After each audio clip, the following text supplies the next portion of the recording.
اعوذ باللہ من الشیطان الرجیم، پناہ مانگتا ہوں میں اللہ کی شیطان مردود سے۔ بسم اللہ الرحمن الرحیم، اللہ کے نام سے جو بہت مہربان اور نہایت رحم والا ہے۔ محترم ناظرین، ہم اپنی آج کی ویڈیو میں آپ کو بتائیں گے کہ 7 ماہ کا بچہ کیسے بول کر گواہی دینے لگا، خداوند کریم کا عجب معجزہ۔ ناظرین کرام، صحیح مسلم اور صحیح بخاری میں حضرت ابو ہریرہ رضی اللہ تعالیٰ عنہ سے مروی ہے کہ رسول اللہ صلی اللہ علیہ وسلم نے ارشاد فرمایا، تاریخ انسانی میں صرف 3 بچوں نے گہوارے میں گفتگو کی۔ ان 3 بچوں میں سے ایک تو عیسیٰ علیہ السلام ہے اور دوسرے شاید یوسف علیہ السلام، جبکہ تیسرا جریج کی گواہی دینے والا ہے۔ اس قصے کی تفصیل یہ ہے کہ جریج بنی اسرائیل میں ایک عابد و زاہد اور شب زندہ دار بزرگ تھے۔ انہوں نے عبادت کے لیے آبادی سے باہر ایک جھونپڑی نما گرجا گھر بنا لیا تھا۔ ایک دن وہ عبادت میں مشغول تھے، ان کی ماں آئی اور آواز دی، اے جریج۔ جریج نے اپنے دل میں کہا، اے اللہ، میری ماں پکار رہی ہے اور میں اس وقت نماز میں مصروف ہوں، ماں کو جواب دوں یا نماز میں مشغول رہوں؟ بہرحال وہ اپنی ثواب دید کے مطابق نماز پڑھتے رہے اور ماں کی پکار کا جواب نہیں دیا۔ ماں واپس چلی گئی۔ دوسرے دن پھر وہ گرجا گھر آئی، اس وقت بھی جریج نماز پڑھ رہے تھے۔ ماں نے آواز دی، اے جریج۔ جریج نے اپنے دل میں کہا، اے اللہ، میں تیری عبادت میں مشغول ہوں، ادھر میری ماں مجھے پکار رہی ہے، میں کروں تو کیا کروں؟ بہرحال اس کشمکش کے باوجود وہ نماز میں مشغول رہے۔ ماں واپس چلی گئی۔ تیسرے دن پھر آئی، اس دن بھی جریج عبادت میں مشغول تھے۔ ماں نے آواز دی، اے جریج۔ جریج نے دل ہی دل میں کہا، اے میرے پروردگار، میری ماں اور میری نماز، اور وہ چپ چاپ حسب معمول نماز ہی پڑھتے رہے۔ ماں کی صدا کا جواب نہیں دیا۔ ماں کے منہ سے بد دعا نکل گئی۔ ترجمہ، اے اللہ، اسے اس وقت تک موت نہ آئے جب تک یہ بدکار عورتوں کا منہ نہ دیکھ لے۔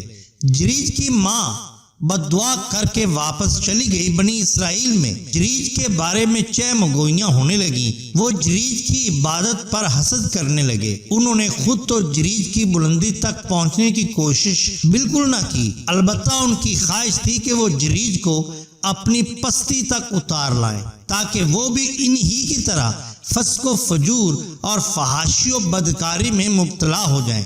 بنی اسرائیل نے حدود الہی پامال کر کے پردے کی اہمیت کو فراموش کر دیا تھا، لہذا عورتوں اور مردوں کا باہم اختلاط شروع ہو گیا۔ مردوں کی مجلسوں میں عورتیں بناؤ سنگھار کر کے شریک ہونے لگیں اور مرد بھی عورتوں سے لطف اندوز ہونے لگے۔ اس وجہ سے ان میں زناکاری اور بدکاری، سرکشی اور طغیانی کی وبا پھیل گئی۔ چنانچہ ماں کی بد دعا کے بعد بنی اسرائیل جریج کی پاکیزہ زندگی کو داغدار کرنے کے منصوبہ بندی کرنے لگے۔ ان لوگوں کی بستی میں ایک بدکار عورت رہتی تھی۔ وہ نہایت خوبصورت تھی، لوگ خوبصورتی میں اس کی مثال دیا کرتے تھے۔ اس نے بنی اسرائیل سے کہا، اگر تم چاہو تو میں جریج کو اپنے دامے فریب میں پھانس لوں؟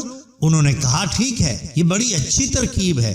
چنانچہ اس فحشا نے خوب بناؤ سنگھار کیا، جریج کی خدمت میں پہنچی اور ان پر ڈورے ڈالنے لگی، لیکن انہوں نے ذرا بھی التفات نہ کیا۔ اب فحشا نے ایک اور چال چلی۔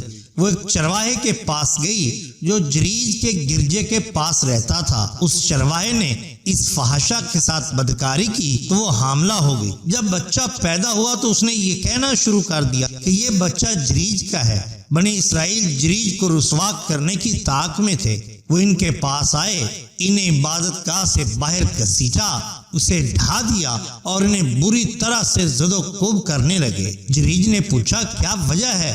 تم لوگ مجھے کیوں مار رہے ہو؟ لوگوں نے کہا، تم نے اس بدکار عورت سے منہ کالا کیا، اس پاپ کا نتیجہ یہ نکلا ہے کہ اس کے بطن سے تیرا بچہ پیدا ہوا۔ جریج نے پوچھا، وہ بچہ کدھر ہے؟ لوگ اس بچے کو لے کر ان کے پاس آئے۔ جریج نے کہا، مجھے نماز پڑھ لینے دو۔ چنانچہ وہ نماز پڑھ کر بچے کے پاس آئے اور اس کا پیٹ دبا کر پوچھا، اے بچے بتا تیرا باپ کون ہے؟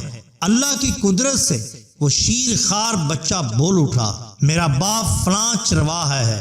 بچے کی گفتگو سنتے ہی لوگ جریج کو بوسہ دینے اور بطور تبرک چھونے لگے۔ لوگوں نے کہا ہم آپ کی عبادت گاہ سونے کی بنا دیں گے۔ جریج نے کہا نہیں، بلکہ مٹی کی ویسی ہی بنا دو جیسے یہ پہلے تھی۔ چنانچہ لوگوں نے جریج کی جھونپڑی پہلے ہی کی طرح بنا دی۔ صحیح بخاری حدیث نمبر 3436، صحیح مسلم شریف حدیث نمبر 2550۔ محترم ناظرین، یہ شان ہوتی ہے اولیاء اللہ کی۔ اگر آپ کو ہماری یہ ویڈیو پسند آئی ہو تو لائک کیجئے، سبسکرائب کیجئے ہمارے چینل، تاکہ ہم آپ کے لیے اور بھی بہترین ویڈیوز لا سکیں۔ اپنے دوستوں کا، گرد و نواح کے لوگوں کا بہت خیال رکھیے۔ اللہ اور اللہ کے رسول صلی اللہ علیہ وسلم سے بے حد محبت کیجئے۔ اللہ حافظ۔